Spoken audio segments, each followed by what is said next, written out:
தமிழன் நல்லவன் என்று சொல்லி நீங்கள் அடிக்கடி சொல்லிக் கொண்டு வாரீங்கள். தமிழன் நல்லவன் என்று உங்களுக்கு எப்படி தெரியும் என்று சொல்லி நேற்று நண்பர் ஒருவர் கேட்டார். அப்ப அதுக்கு நான் ஒரு உண்மையான ஒரு கதை ஒன்றை சொல்லி உங்களுக்கு விளங்கப்படுத்துகிறேன் மக்களே. அன்பு தமிழ் உறவுகளுக்கு வணக்கம். வாழ்தலை இது. அப்போ என்னென்று சொல்லி சொன்னால், நான் நினைக்கிறேன் 2007ஆம் ஆண்டு அல்லது 8ஆம் ஆண்டு நினைக்கிறேன், என்னுடைய வீடு விற்பனை சம்பந்தமான என்னுடைய விளம்பரத்தை பார்த்துட்டு ஒரு ஆள் தொலைபேசி எடுத்தார். அவர் ஒரு பாகிஸ்தானி முஸ்லீம் ஆள் எடுத்து, அவருக்கு பேர் மன்சூர், எடுத்து கேட்டார், இப்படி இந்த விளம்பரப்படுத்தியிருக்கிற வீடு எங்கே இருக்குது, இப்படி என்ன மாதிரின்னு கேட்டார்.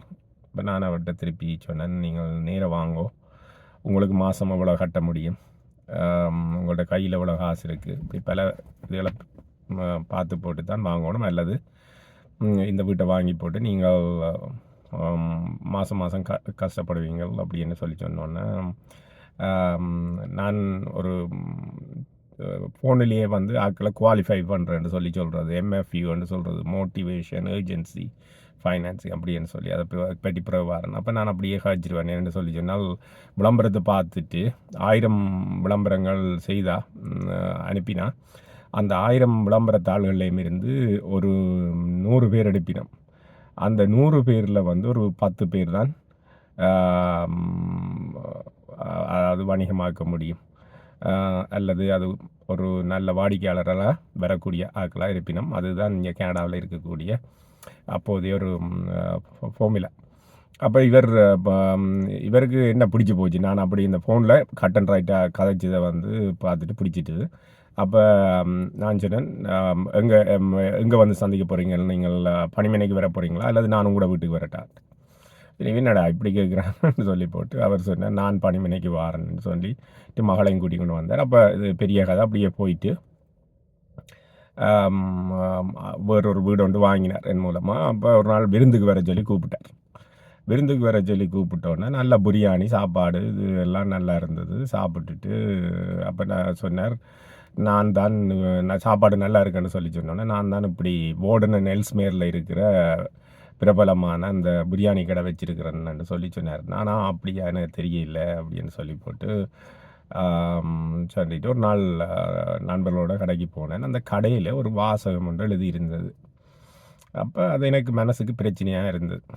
என்ன எழுதியிருந்தேன்னு சொல்லி சொன்னால், price subject to change according to customers attitude. அது என்ன, அதோட தமிழில் மொழியாக்குமென்று சொல்லி சொன்னால், விலை வாடிக்கையாளர்களின் மனப்பான்மை அதாவது பழக்க வழக்கங்களை பொறுத்து மாறுபடும் என்று சொல்லி எழுதியிருந்தது. அப்போ எனக்கு போனோடனே ஒரு கொஞ்சம் கஷ்டமாக இருந்தது, என்னடா ஆட்களுக்கு ஏற்ற மாதிரி மாறுமா, இது என்னத்துக்கு போட்டிருக்குது அப்படின்னு சொல்லி போட்டு, பின்ன நான் அன்றைக்கு மெதுவாக வாங்கிட்டு வந்துட்டேன். பிறகு ஒரு நாள் அவரை வேறொரு அலுவலாக சந்திக்கும் போது, மன்சூரே இப்படி எழுதி போட்டிருக்கிறீங்க, ஆக்களுக்கு சிக்கலாக இருக்குமல்லோ அப்படின்னு சொல்லி சொன்னோன்னே, பின்ன அவர் சொன்னார், உடனே எனக்கு கட்டிப்பிடிச்சி போட்டு சொன்னார், திரு தமிழ் மக்கள் வந்து தங்கம், நீங்கள் வந்து கோல்டு, நீங்கள் தலைவற்ற பேரையும் சொல்லி போட்டு சொன்னார். அவை இந்த வழி வந்தவையில் தங்கம், உங்களோட பிஸ்னஸ் செய்கிறதுக்கு கொடுத்து வச்சுருக்கணும், மக்கள் கொடுத்து வச்சுருக்கணும், நான் கொடுத்து வச்சுருக்கணும், உண்மையாக உங்களை தாம்பாளத்தில் தான் ஏற்றி எடுக்கணும், அப்படியான ஆக்கள் நீங்கள். ஆனால் தங்களுடைய சமூகமாக அல்லது இந்திய சமூகத்தில் வந்து ஒரு சிக்கல் ஒன்று இருக்குது, அவைகளோட பிஸ்னஸ் செய்கிற சிட்டியான கரைச்சல். ஒரு பிரியாணியை கொடுத்தா அந்த இப்படி காட்டினார், இந்த விரலாலையாக கிளறி பாப்பினமாம் எத்தனை துண்டு இறைச்சி இருக்குண்டு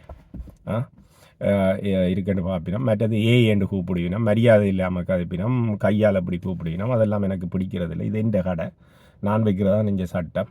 அப்போ என்ன மரியாதையாக நடத்தணும், என்னோட வேலை செய்கிறாக்களையும் மரியாதையாக நடத்தணும். தமிழ் மக்களை பொறுத்தளவில் ஒரு நாளும் அந்த பிரியாணியை திறந்து பார்த்ததும் இல்லை, ஒன்றும் இல்லை. எப்பயாவது பிரச்சனை என்றால் கூட தனக்கு வந்து காதுக்குள்ளே சொல்லிவினோம் ஒரு தரம் இல்லாத நேரம், அப்படி அருமையாக சொன்னார். அப்போ பிறகு நான் சொன்னேன், இது வேறு ஆக்களுக்கு அது வேறு மொழி, அதாவது எடுத்துக்கொள்ளுவினம், இதை கேட்கலாமா அதை கேட்கக்கூடாதா, அல்லது ஆர்டர் பண்ணும்போது ஒரேடியாக ஆர்டர் பண்ணணுமா, அப்படியெல்லாம் கேட்பினோம். அதனால் இதை எடுத்து விடுங்கன்னு சொல்லி சொன்னேன். இந்த எடுத்த விட்டால் கூட பிஸ்னஸ் நல்லா ஓடுமாண்டு. அப்போ அவர் சொன்னார், இல்லை திரு நீங்கள் ஒரு அரை மணி நேரத்தில் நின்று பாருங்க. நான் நின்று பார்த்தேன்னு கொஞ்சம் மோசமாக தான் இருந்தது.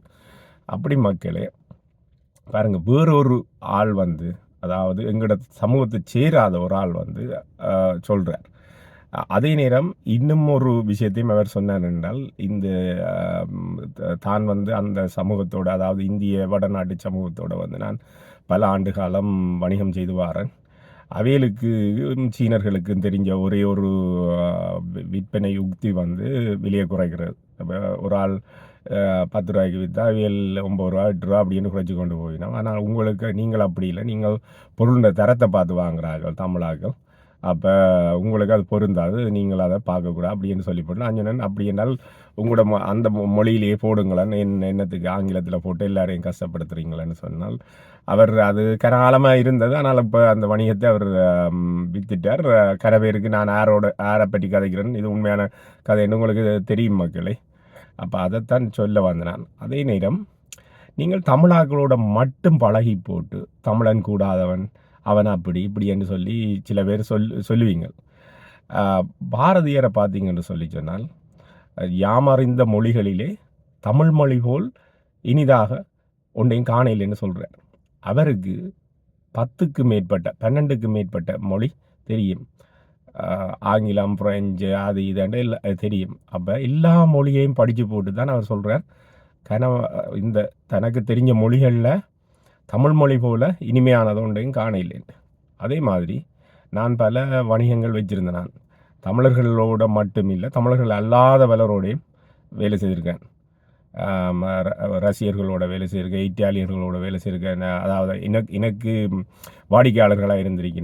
நம்முடைய அரோவை பிரிண்டர்ஸ் என்று சொல்லி நிறுவனத்துக்கோ அல்லது விக்ட்ரி என்டர்பிரைசஸ் நிறுவனத்துக்கோ அப்படி பல நிறுவனங்களோட நான் பல்வேறு வணிகத்துக்காக பழகியிருக்கிறேன்.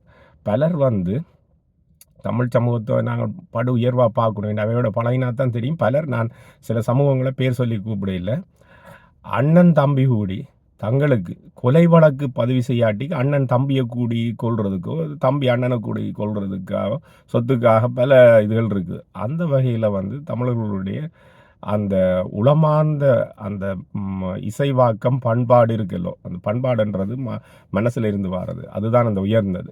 நாகரிகம்ன்றது வெளித்தோற்றம். அது வந்து எங்களுக்கு வள்ளுவர், ஔவைப்பாட்டி இப்படி பலரால் வடிவமைக்கப்பட்டு